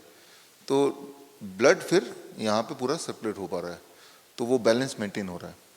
अगर मेरा हार्ट कमज़ोर हो जाएगा तो नीचे चले जाएगा ब्लड, नीचे चले जाएगा तो मुझे चक्कर आएंगे क्योंकि यहाँ ब्लड है ही नहीं। तो वो कैसे हो सकता है? जैसे आपने इंजेक्शन फ्रैक्शन की बात की, तो आपको चक्कर आ सकते हैं, जल्दी थक सकते हैं वो सारे, क्योंकि हार्ट जितनी ताकत से ऊपर खींचना उससे थोड़ा कम ताकत लगा पा रहा है। जो कंडीशन आपकी है ये कंडीशन किसी की भी इस वक्त हो सकती है। कैसे? फॉर एग्जाम्पल अगर आपको एक्सपेरिमेंट करना है तो जैसे मैं अभी खड़ा हूँ, अगर मैं हिलूँ डुलूँ ना 20 मिनट तक स्ट्रेट ऐसे खड़ा रहूँ, अभी ऐसे खड़े होकर नहीं लेक्चर दे रहा हूँ, मैं थोड़ा हिल भी रहा हूँ, राइट? तो धीरे धीरे धीरे धीरे हमारी जो ग्रेविटी है वो जीतने लगती है और हार्ट है वो हारने लगता है। तो 20 मिनट के अंदर हमारे ब्रेन से ब्लड कम होने लगता है, और 20 से 25 मिनट के अंदर अगर तब भी मैं स्टेशनरी पोजीशन में ऐसे ही खड़ा रहूं तो हमें फिर डिजीनेस होगा, चक्कर आएंगे और फिर गिर जाएंगे। आपने देखा होगा बचपन में असेंबली में बच्चे गिरते हैं तो हमें लगता है बच्चा बड़ा कमज़ोर है इसलिए गिर गया। नहीं, कमज़ोर नहीं है, वो ऐसे ही खड़ा था और बिना हिले खड़ा था। बिना हिले कोई शक्तिशाली आदमी का तो आपकी ग्रेविटी जीत जाएगी तो वो गिर जाएगा। जैसे ही आप गिरे, वो गिरना मेडिसिन है। कैसे? जैसे ही आप गिरे आपका हार्ट उसी लेवल पे आ गया जिस लेवल पे अर्थ है, राइट? तो आपका हार्ट ने एकदम से ग्रिप पकड़ लिया और दोबारा से ब्रेन का जो सर्कुलेशन है पूरा कर दिया। तो आपने देखा गिरने के 5-10 मिनट बाद वो उठ जाता है, ठीक हो जाता है। उस वक्त आप पानी मारें उसके मुंह पे, झाड़ फूक करें उसके मुंह उसके ऊपर, कोई मंत्र पढ़ दें, उसको 5 मिनट लगना है और उसके बाद वो उठ ही जाना है, राइट? तो या उसको हवा करें, उसको ना तो हवा की जरूरत है, ना पानी की जरूरत है, ना किसी चीज की जरूरत है। उसका जो ग्रेविटी है और हार्ट है वो मैच हो रहा है। अब मान लो जब वो गिर रहा था तब अगर 2 लोग यहाँ पकड़ लेते, गिरने नहीं देते, तो क्या होता? कुछ देर के अंदर उसकी डेथ हो जाती, क्योंकि ब्लड तो नीचे जा रहा है। तो वो गिरना इज ए मेडिसिन। जैसे ही पोस्चर चेंज हुआ, circulation became regular, circulation went to head, now he is awake. तो कभी भी एक पेशेंट अभी कल आए, पता नहीं अभी कल एडमिट हुआ, यहाँ पे हैं लिवर के पेशेंट की चक्कर खा के गिर गए। अब ऐसे में नॉर्मल कंडीशन में क्या होता है कि फटाफट हॉस्पिटल ले जाओ, वो जो बोलेगा वही आप करेंगे। बायोप्सी कराओ, बायोप्सी करा देते हैं, पेट स्कैन कराओ, वो करा देते हैं। ये सारी चीजें किसी का भी करेंगे तो कुछ ना कुछ दिखेगा, तो बोलते हैं ये जो गिरा था ना ये इसकी वजह से गिरा था। जबकि गिरने का जो प्रिंसिपल मैंने आपको बता दिया, जो किसी के साथ भी हो सकता है, किसी के साथ भी। जैसे मैं यहाँ पे खड़ा हूँ तो मैं थोड़ा चल रहा हूँ बिकॉज आई नो कि गिर सकते हैं, या मान लो ऐसे ही खड़े रहना है जैसे कि सावधान पोजीशन पे, तो पैरों की उंगलियों को आप थोड़ा थोड़ा हिलाएंगे तो ब्लड सर्कुलेशन बनी रहेगी, पैरों को उंगलियों को हिलाते रहेंगे, राइट? तो इस तरह से। तो यहाँ पे कमिंग टू दिस, मैं आपको ग्रेविटी का रोल बता रहा हूँ। जब आप हॉट वाटर के उसमें बैठते हैं, हॉट वाटर इमर्शन में बैठते हैं, तो ग्रेविटी का रोल बदल जाता है। पानी भी प्रेशर में ऐड हो जाती है। पानी के प्रेशर से जो सर्कुलेशन है वो पैरों से धक्का मारती है और सर्कुलेशन ऊपर की तरफ आने लगता है। यानी कि हार्ट को सपोर्ट मिलता है पानी के प्रेशर का। ये बहुत ही इंटरेस्टिंग साइंस है। ये इंजीनियरिंग जो है वो लोग ज़्यादा समझ सकते हैं, जिसे हम हॉट वाटर इमर्शन बोलते हैं। तो पानी का प्रेशर काम करता है और पानी का हीट काम करता है। इससे ग्रेविटी थोड़ी कमज़ोर पड़ जाती है और इससे हार्ट को मौका मिल जाता है अपने आप को रिवाइव करने का। तो हार्ट और किडनी दोनों को मौका मिल जाता है। तो किडनी फेलियर में भी हम हॉट वाटर इमर्शन बोलते हैं, पानी यहाँ तक, और हार्ट फेलियर में हॉट वाटर इमर्शन, पानी यहाँ तक। पानी यहाँ तक रहेगा तब भी काम करेगा, राइट? तो जब आप इसको करेंगे, आप में से जो लोग साथ में आए हैं जो बिल्कुल हेल्दी हैं, आप भी अगर हॉट वाटर इमर्शन करेंगे तो देखेंगे कि 15 मिनट में ही बहुत थकान हो जाती है, राइट? तो यानी कि आप स्टेशनरी है बट बॉडी स्टेशनरी नहीं है, अंदर हलचल चल रही है। और हलचल जब चल रही है तो जो चीज़ें बॉडी के अंदर नहीं होनी चाहिए, जैसे कि कोई टॉक्सिन है, जैसे कि फ्लूइड है, वो बॉडी से बाहर निकल रहा है। तो आप में से कुछ लोगों को हमने हॉट वाटर इमर्शन टिक किया है, कुछ लोगों को हमने lower limb hot water immersion tick किया है, यानी कि पानी यहीं तक। तो ये हम जजमेंट करने की कोशिश करते हैं कि कितने पानी में आपका काम चल जाएगा, ताकि आपके लिए पानी भी पता है कि एक्स्ट्रा ना लगे, हीट एक्स्ट्रा टेम्परेचर मेंटेन करने के लिए भी आपका इलेक्ट्रिसिटी ज़्यादा खर्चा ना हो, तो जितनी की ज़रूरत है उतना ही आप देखेंगे अपना। उसमें ये भी लिखा है कितनी देर करना है, राइट। तो हेड डाउन टिल्ट ये आपको समझा दिया था, राइट। तो ये कितनी देर करना है, जिन जिन को करना है वो भी लिखा हुआ है। हेड डाउन टिल्ट में सब में नहीं लिखा, किसी किसी को लिखा है, किसी किसी को, जिसको लिखा है उनको ही पता होना चाहिए। तो जिनको head down tilt is very simple, मैंने आपको कई बार बताया कि आपके बेड के एक तरफ को ऊंचा करना है, जो ब्लड प्रेशर को कम से ज़्यादा करने वाली बात है, उसी को बोलते हैं हेड डाउन टिल्ट। एक तरफ से ऊंचा करना, 3-3 ईंटें लगानी है, जिस तरफ ईंटें हैं उस तरफ पैर, दूसरी तरफ सिर, this called head down tilt. आप में से कुछ लोगों ने किया है यहाँ पे, आप तो जिनको लिखा है उनको करवाया भी है, लिखा है इसमें। आप इसके बाद क्या नाम है आपका, नौसाद, या यू राइट हिज नेम, एक बार करा दीजिएगा इसको, देख लीजिएगा, ठीक है ना। तो ये करना है, ठीक है ना। तो ये सब कब तक करना है, जो ये जिंदगी भर नहीं करना है, ये 3 महीना 4 महीना। जो इस ग्रुप में जो डायलिसिस के पेशेंट होते हैं उनको ज़्यादा लंबा करना पड़ता है, जो ऑलरेडी डायलिसिस में गए।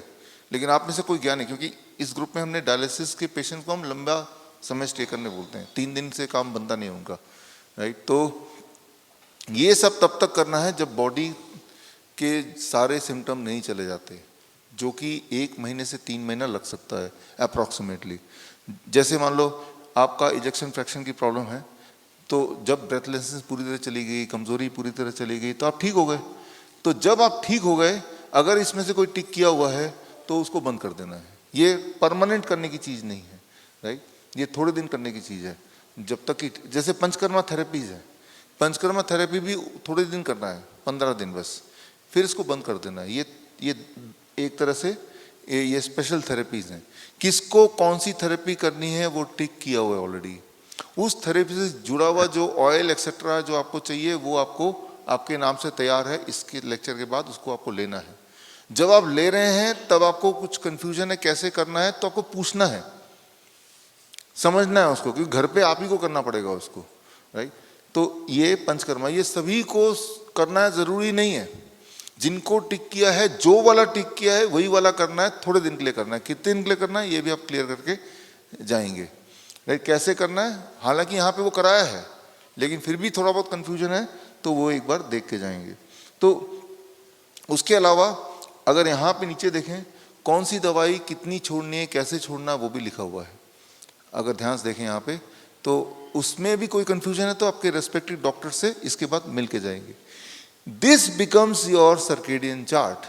ये आपका सर्केडियन चार्ट है जो आपके हिसाब से बना है। लेकिन एक हफ्ते बाद अगले सैटरडे को, कमिंग सैटरडे को एक बार फिर जूम मीटिंग करेंगे। कितने बजे? शाम को 5 बजे।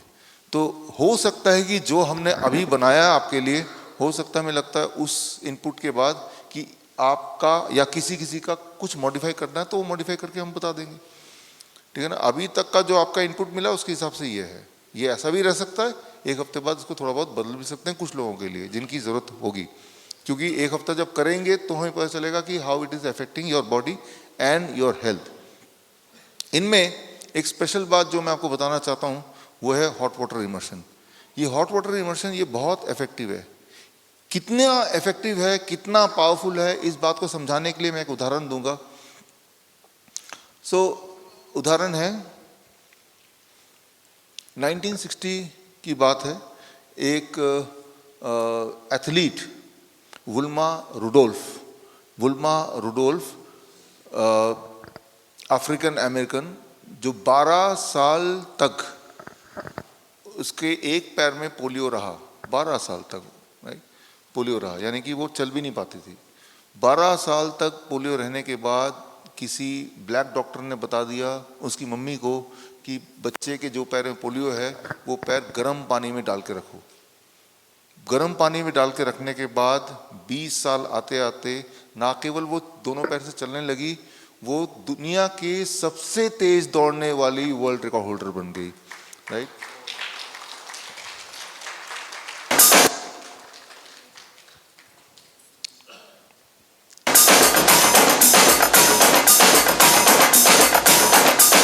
गोल्ड मेडल ओलंपिक्स में, आपके सामने दिस हॉट वाटर इमर्शन की ताकत है, राइट। और ये इतिहास में दर्ज है, इसको कोई मिटा नहीं सकता है ना। तो अगर पोलियो से 12 साल ग्रसित रहने के बाद भी अगर वो पूरी तरह ठीक होकर वर्ल्ड रिकॉर्ड बन सकता है, तो आप समझ सकते हैं कि ये मेथड आपके लिए भी काम कर सकता है, आसानी से काम कर सकता है। तो अब क्या है कि आप में से पूछ रहे थे घर पे कैसे करें, कहाँ से खरीदें।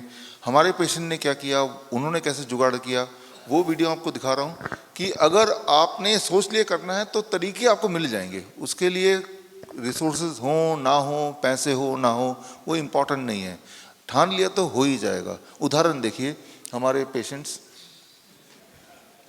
Video please, video. तो ऐसे ड्रम में गर्म पानी डाल के, ये डायलिसिस के पेशेंट थे, पहले डायलिसिस में जाती थी, तो जो साथ में डायलिसिस में लेके जाते थे उसी को साथ में बिठा दिया कि गर्म पानी, जब ये पानी ठंडा होने लगे गर्म पानी से उसको रिप्लेस करना है, राइट। तो जितना 3-4 घंटे हॉस्पिटल में लगाना उससे अच्छा घर पे ही 2 घंटे में फ्री हो गए। और ऐसे करते करते अब उनको इसकी भी जरूरत नहीं है, इन्होंने फ्रिज का दरवाजा हटा दिया।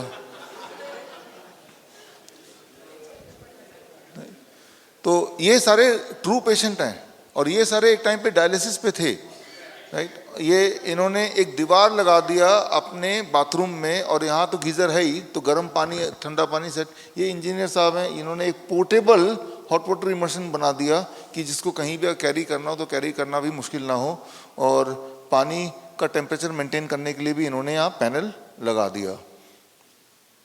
ये लोगों ने अपने अपने घर पे अपने हिसाब से थोड़ा थोड़ा इनोवेट करके इन्होंने टीवी भी लगा के पूरा एंटरटेनमेंट का सामान कर दिया घर पे अपने बाथरूम में। और ये आप देख रहे हैं घर के बाहर, घर के अंदर इनके जगह नहीं थी तो इन्होंने बाहर ही सीमेंट करके, और ये पैनल तो इन्होंने हमसे ही खरीद लिया और बाकी इन्होंने खुद बना लिया। इन्होंने सिंटेक्स का जो टैंक है उसको बीच में से काट दिया तो वही हॉट वाटर टब बन गया। और इन्होंने तो अमेज़न से जो टब आता है वो खरीद के उसी से काम चला रहे हैं और उससे भी काम चल रहा है। ये सारे ट्रू पेशेंट हैं जो डायलिसिस पे थे, इनका डायलिसिस अब बंद हो गया, अब इनको इसकी ज़रूरत नहीं है, तो या फिर ये अभी भी करते होंगे आप में से कुछ, इनमें से कुछ। तो ये आप देख रहे हैं ये वैरायटी ऑफ पेशेंट्स घर पे इसको किस तरह से इसको कर रहे हैं, राइट। तो अगर आपने सोच लिया तो कोई ना कोई तरीका आपको, ये सिंटेक्स का टैंक है, अंदर एक कुर्सी भी डाल दिया ताकि कंफर्टेबली बैठा जा सके, राइट। तो ये अपनी वाइफ के लिए इन्होंने बनाया जो कि डायलिसिस में जाती थी, तो डायलिसिस की जगह ये बना दिया, खोद दिया, गड्ढे के पॉलिथीन लगा दिया और गर्म पानी इसके ऊपर ही डाल दिया। इन्होंने एक कंपनी भी खोली है, किसी को अगर ऐसा करना है तो उनके घर पे जाकर भी गड्ढा खोद के 1500 रुपये में करके आ सकते हैं। देखिए इन्होंने पॉलिथीन ले लिया, एक फ्रेम बनाया और फ्रेम बना के उससे भी काम चला रहे हैं। शुरू शुरू में गर्म जल्दी हो जाए तो आपने 2 हीटर लगा दिया। ये अजमेर का बच्चा है, ये हफ्ते में 2 डायलिसिस होते थे इसको, तो इसके पिताजी ने, आपने देखिए किस तरह से टब बनाया जुगाड़ से, और अब डायलिसिस छोड़ के इससे काम चल रहा है। Now the child is, the youngster is healthy again. तो आप देख रहे हैं कि डायलिसिस में जो पेन है उस पेन से बचने का कितना आसान तरीका है, राइट। यही आपके सामने ये सारे सबूत हैं ही। तो ये this is the power which you are having already in your hand, और मुझे लगता है कि इस पावर के आने के बाद अब आपके लिए कोई भी दिक्कत है उसको,